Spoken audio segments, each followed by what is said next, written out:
कुछ सफ़र मंजिल से भी सुहाने होते हैं, कुछ सफ़र मंजिल से भी सुहाने होते हैं, जब राह हमें पल पल इन फिजाओं से फसाने होते हैं। একদিন জীবনের শেষ দোরগোড়ায় এসে দাঁড়াবো, তখন হয়তো অনেক টাকা পয়সা থাকলেও হুট করে বন্ধুদের সাথে বেরিয়ে যেতে পারবো না। সাদা চাদরে মোড়া রাস্তায় অ্যাডভেঞ্চার করব বলে ঘন্টার পর ঘন্টা দাঁড়িয়ে থেকেও বেস্ট শটটা বেস্ট অ্যাঙ্গেল থেকে নিতে পারবো না। তখন শুধু গুগলের দ্বীপপুঞ্জে অন্যের স্বপ্নের উড়ানকে দেখে স্মৃতি রোমন্থন করা ছাড়া উপায় থাকবে না।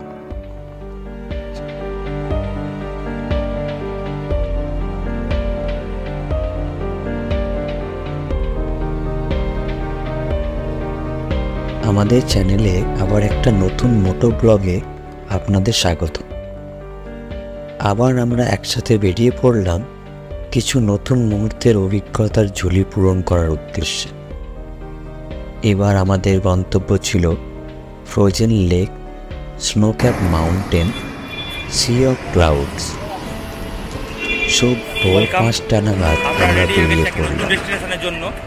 এখন বাজে সকাল 5টা। আমরা 420 মোড় থেকে আবার আমাদের জার্নি শুরু করছি সেই গ্যাংটকের উদ্দেশ্যে। আপাতত ফার্স্ট ডেস্টিনেশন গ্যাংটক, তারপর ডেস্টিনেশন ক্রমশ প্রকাশ্য।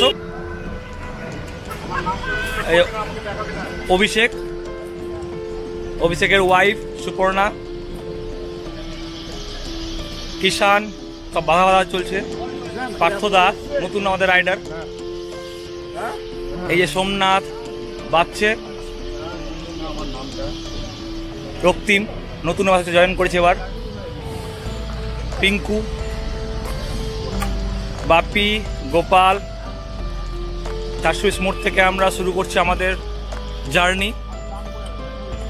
আর এই যে আমাদের সাইডে আমাদের আর এক রাইডার রয়েছে, সুশোভন। হাই, এই যে পিঙ্কুদা। হাই। চলুন তাহলে নেক্সট ডেস্টিনেশন আমাদের গ্যাংটক, সেখানে দেখা হবে। আর রাস্তায় মাঝে মাঝে দেখা হবে।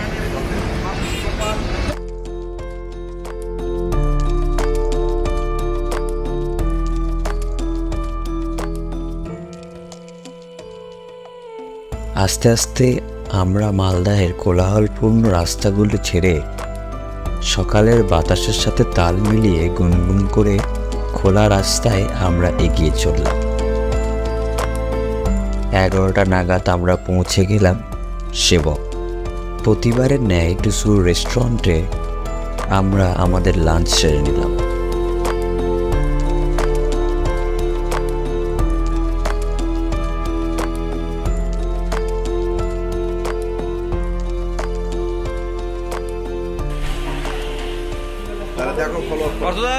কেমন লাগছে?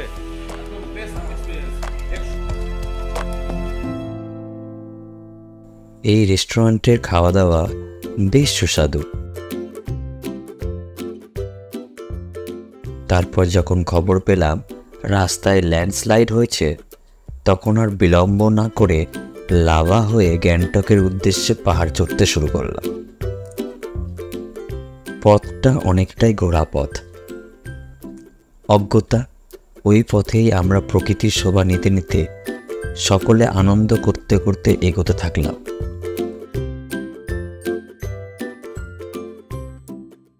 দিন গড়িয়ে যখন সন্ধ্যা নামল, তখনও আমরা এগোতে থাকলাম গ্যাংটকের উদ্দেশ্যে।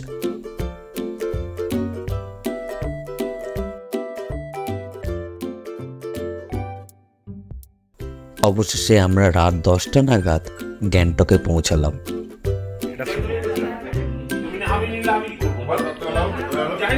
কি হয়েছে? কি সমস্যা? কি? আমি একটা জুতো এনেছিলাম, আমার ঘরে পড়া জুতো। জুতোটা কেউ একজন অজ্ঞাত পরিচয় ব্যক্তি না বলিয়া লইয়া নিচ্ছে। আর আমি গ্যাংটকে পড়ছি দার্জিলিং জুতো। তোমার ঘরে রাখা আছে, মানে এটা কি দার্জিলিং থেকে চুরি করে না? হ্যাঁ একদম। তারপর প্রচুর খাওয়া দাওয়া, গল্প আর মস্তি। এইভাবে কখন যে মাঝরাত্রি হয়ে গেল বুঝতেই পারলাম না। তার পরের দিন সকালে সবাই খুব তাড়াতাড়ি ঘুম থেকে উঠে রেডি হয়ে নিলাম।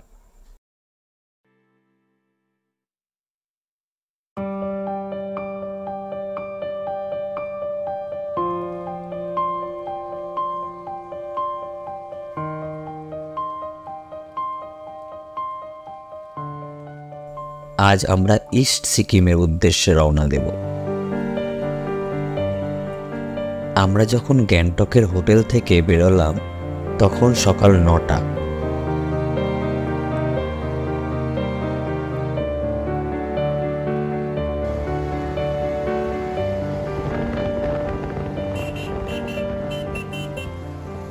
ইস্ট সিকিম যাওয়ার ফার্স্ট চেকপোস্টটা 11টার মধ্যে ক্রস করতে হবে।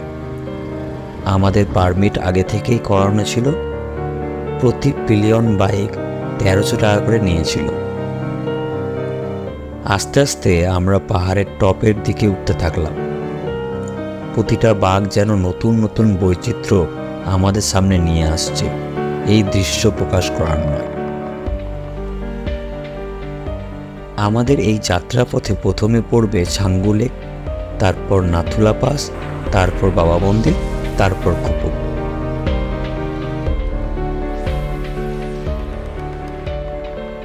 প্রথমে এসে দাঁড়ালাম কাঞ্চনজঙ্ঘা ভিউ পয়েন্টে। সেখান থেকে কাঞ্চনজঙ্ঘার দৃশ্য একেবারেই মনোমুগ্ধকর। এখানে কিছুক্ষণ দাঁড়িয়ে আবার চলতে শুরু করলাম ছাঙ্গুর উদ্দেশ্যে।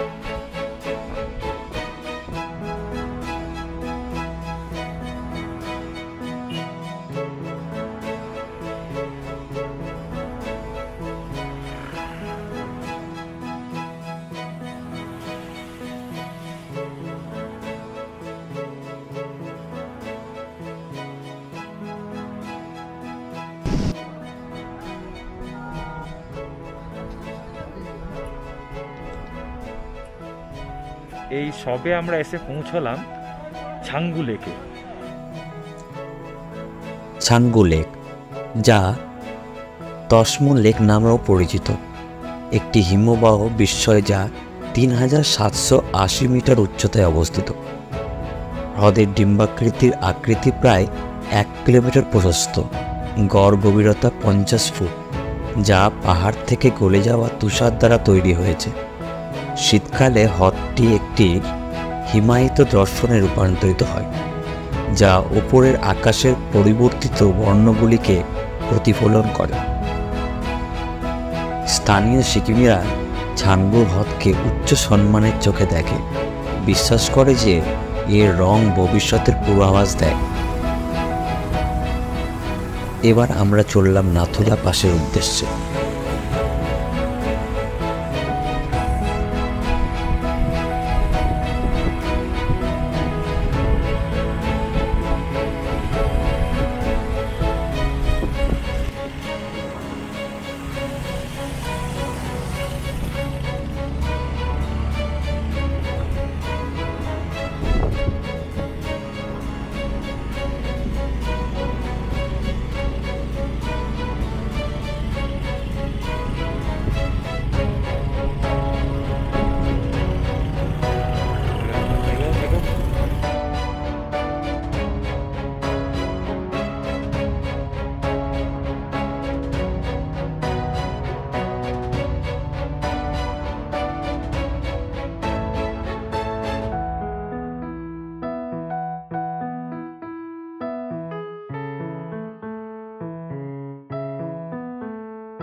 সামনের পথটি কেবল পথ নয়, বৈচিত্র্যময় প্রাকৃতিক দৃশ্যের ক্যানভাস।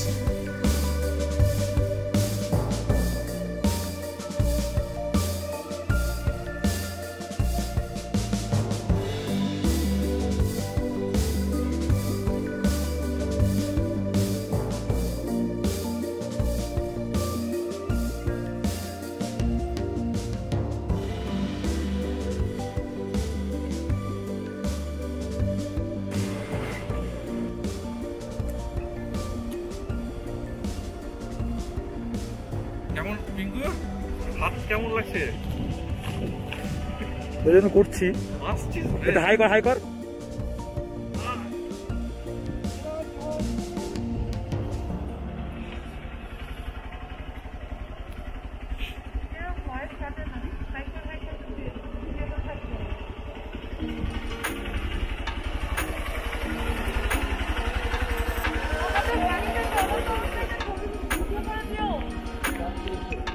আর হাত দেখো, এটাই করেছি একটা ভিডিও।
নে নে নে নে দে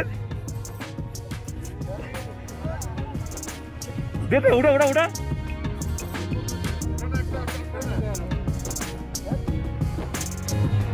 কি বাড়ি নেই আমি?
নাথুলা পাশে এসে পৌঁছে গেছি।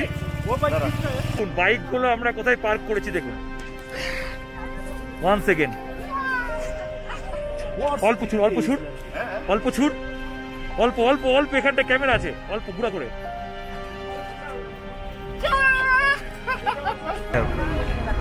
ফাইনালি আমরা নাথুলা পাশে চলে এসেছি। এখানে একটা জিনিস বলতে খুব ইচ্ছা করছে আজকে, যে যখন আমরা মালদা থেকে বেরোই এর আগে গত 5 দিন ধরে নাথুলা পাস, ছাঙ্গু বাবা মন্দির সব বন্ধ ছিল। তো আমরা খুব দুশ্চিন্তায় ছিলাম। আজকে আমাদের এখানকার পর থেকে পাদমচেনে যাওয়ার কথা ছিল, আমরা সেখানকার হোটেলটাও ক্যান্সেল করে দিই। আজকে সাডেনলি আমরা যখন গ্যাংটক থেকে রওনা দিব তখনই খবর পেলাম যে নাথুলা পাস খুলে দিয়েছে। তো একটা জিনিস বলতে খুব ইচ্ছা করছে আজকে, যে আমি, সোমনাথ, অভিষেক, আমরা বং বাইকার ব্রাদার্স সবাই যখন একসাথে থাকি তখন ভাগ্যটা আমাদের প্রচণ্ডভাবে সাথে দেয়। যাই হোক, নাথুলা পাসের এখন আমরা যাচ্ছি ওপরে। কতটা কি ভিডিও দেখাতে পারবো বলতে পারছি না, বিকজ ক্যামেরা সেখানে অ্যালাউ নেই। চারিদিকে ভিউটা দেখুন, আর ওয়েদারটা খুব ক্লিয়ার, উপরে নীল আকাশ। উফ, এই যে হাতে দেখুন, অসাধারণ। আসলাম, দেখুন আজকে কেমন রোদ, পুরো রোদ ক্রিস্টাল ক্লিয়ার, চারিদিকে বরফ রয়েছে। ওই দূরের বিল্ডিংটা হচ্ছে চায়নার মধ্যে রয়েছে। পাহাড়টা দেখছেন যে সাইডে, ওটাও কিন্তু চায়নার, মানে তিব্বতের হচ্ছে যে চায়না অকুপাইড যেটা করে রেখেছে, ওই পাহাড়টাও কিন্তু। এটা হচ্ছে আমাদের। আমরা এখন এতটা হেঁটে ওই উপরে যাব নাথুলা দেখার জন্য, নাথুলাকে দেখার জন্য। এবং শুনেছি যে ওখান থেকে চায়নার আর্মিদেরকেও দেখা যায়, লোকও দেখা যায়, চায়নার আর্মিদেরকে দেখা যায়। তো আমরা দেখবো না, পেজা তুলার মতন বরফ হয়ে রয়েছে, জাস্ট টাটকা একদম বরফ। অভিষেক কিছু বলবে? বল ভাই, আমাদের লাখটা বল, লাখ। ওটাই ভাবছি, আমাদের লাখটা গুরুদম্বার লেকে যখন আমরা গিয়েছিলাম প্রথম, তখনও বাইকার ব্রাদার্স ফাতে করে, তখনও তেমনি আগের দিন যারা গেছিল তারা যেতে পারেনি, বাট আমরা যেদিন গেছিলাম তারা আমরা গুরুদম্বা গেছিলাম, এবং তারপরের দিনও গুরুদম্বা লেক বন্ধ। ইভেন আমরা যেখানে গেছি, আজকে আমরা সিকিমে এসেছি, নাথুলা আসলাম, নাথুলা কাল পর্যন্ত কোনো পারমিট নেই, নাথুলা তো দূরে, বা ছাঙ্গু পর্যন্ত পারমিট দেয়নি, বাট আজকে নাথুলা দেখুন, আমাদের জন্য নাথুলা এসেছে, শুনেছি বংবাইকার ব্রাদার্সের জন্যই আজকে নাথুলা ওপেন হয়েছে, এটা আপনাদেরকে মনে রাখতে হবে। ঠিক আছে, তো এই জন্যই বলা যে পিঙ্কু কিছু বলবে। আমি আমার জীবনে, আমার 31 বছর বয়সে আমি প্রথম আজকে বরফ দেখলাম। অসাধারণ অভিজ্ঞতা, পুরো ফগে ঢাকা, একদম ঢাকা, পুরো অন্ধকারের মধ্যে আমরা উঠে আসলাম। হ্যাঁ, শ্বাসের একটু প্রবলেম হচ্ছিল, বাট এখন উপরে কিচ্ছু নেই, এখন কোনো রকম প্রবলেম নেই। হ্যাঁ, একটু হয়তো হবে, আমরা হেঁটে উঠবো বলে। কিছু বলবে? হ্যালো ভিউয়ার্স, অনেক কষ্ট করে এসেছি। আচ্ছা, গোপাল কিছু বলবে? বলে ব্যক্ত করতে পারছি না, অসাধারণ। সেরা মুহূর্তে আমি এসে পৌঁছেছি, সিরিয়াসলি বলছি, মানে আনবিলিভেবল। এটা দাঁড়া,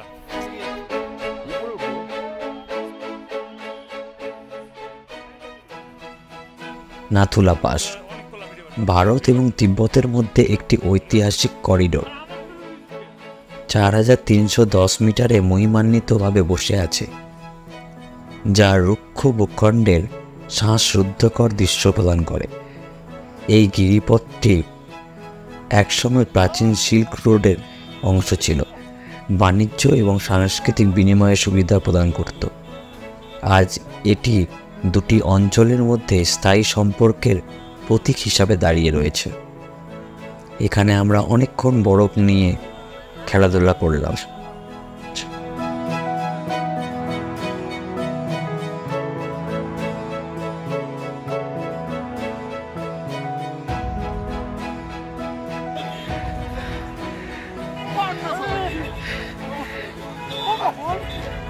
তারপর আমরা গেলাম বাবা মন্দির।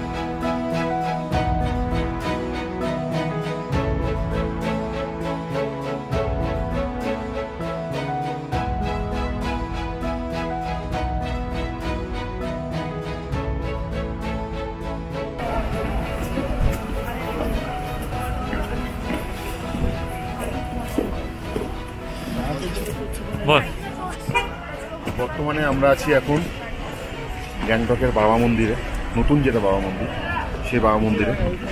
এটার হিস্ট্রিটা হচ্ছে বাবা হরভজন সিং, ইনি, এটা হচ্ছে বাবা হরভজন সিং, কথিত আছে ইনার জন্ম হচ্ছে 1967 সালে, কথিত আছে ইনি 1954 সালে, 1967 সালে যখন ইনি গ্যাংটকে চায়না বর্ডারে যখন ডিউটি করছিলেন, তখন তিনি এই পাহাড় থেকে পড়ে গিয়ে মারা যান। এবং এখনো পর্যন্ত কথিত আছে যে এখানকার যারা সেনাবাহিনীরা রয়েছেন তারা যদি একটু ঘুমের মধ্যে থাকে তো বাবা এসে তাদেরকে জাগায়। এখনো বাবার সমস্ত কিছু, ড্রেস থেকে শুরু করে সমস্ত কিছু রাখা আছে বাবার বাড়ির পাঞ্জাবে। সেখানে এখনো পর্যন্ত প্রতি মাসে বাবার স্যালারি যায়, এবং এভরিথিং, মানে বাবার ড্রেস পর্যন্ত রাখা আছে, ড্রেস জুতা থেকে শুরু করে প্রত্যেকটা জিনিস রাখা আছে ট্রেন। হ্যাঁ, পাশাপাশি এখানকার প্রত্যেকটা সৈন্য যারা আছে, সেনাবাহিনী যারা আছে, তারা বাবাকে ভগবানের মতন মনে করে। কারণ তারা মনে করে যে এই যে আমরা যে এত সুরক্ষিতর মধ্যে আছি তার বলিদান বাবার জন্য। এবং তারা হচ্ছে যখনই কোনো রকমভাবে ডিউটিরত অবস্থায় ঘুমন্ত অবস্থায় থাকে বা কোনো রকমভাবে থাকে, বাবা এসে তাদেরকে জাগায়। এটা হচ্ছে এখানকার কথা। চলুন আমরা একটু বাবার দর্শন আপনাদেরকেও করাই।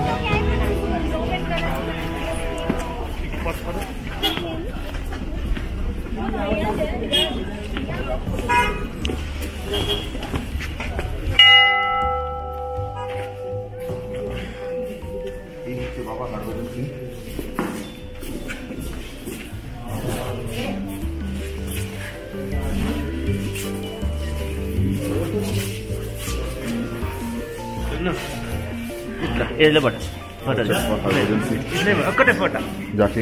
যাকে আর্মিরা ভগবান মনে করে। এবং এটা হচ্ছে নতুন যেহেতু তার কম্পার্টমেন্ট, এখান থেকে 9 কিলোমিটার দূরে বাবার যেটা আসল জায়গা, ওল্ড বাবা মন্দির যেটা, সেটা এখান থেকে 9 কিলোমিটার দূরে। তো চেষ্টা করছি, ওয়েদার বাইরে কন্ডিশন খুব খারাপ হয়ে গেছে আপনাদেরকে দেখানো, যদি পারলাম যেতে আমরা চেষ্টা করছি। বাবা মন্দির। একজন ভারতীয় সেনা সৈনিক বাবা হরভজন সিংয়ের স্মৃতির প্রতি শ্রদ্ধা নিবেদন হিসেবে দাঁড়িয়ে আছে, যিনি তার মৃত্যুর পরেও তার আত্মার সুরক্ষামূলক উপস্থিতির জন্য প্রসিদ্ধ। ছাঙ্গুর হ্রদের কাছে অবস্থিত মন্দিরটিকে হাজার হাজার মানুষ পরিদর্শন করে। শুধুমাত্র ভক্তিই নয়, বাবা হরভজনের স্থায়ী অভিভাবকত্বের মনোমুগ্ধকর গল্পগুলির দ্বারাও আকৃষ্ট হয়।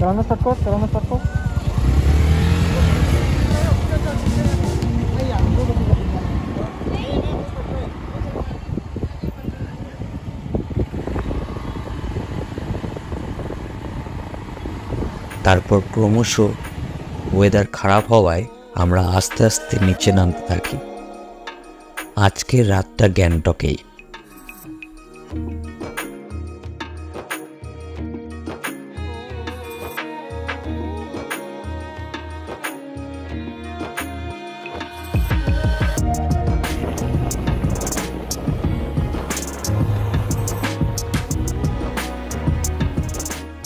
অন্ধকারের মধ্যে নামতে থাকি একরাশ অভিজ্ঞতা এবং স্মৃতি নিয়ে, যা ইন্ধন যোগাবে আবার কোনো এক ছুটিতে বন্ধুদের সাথে পাড়ি দেব কোনো এক পাহাড়ের চূড়ায়।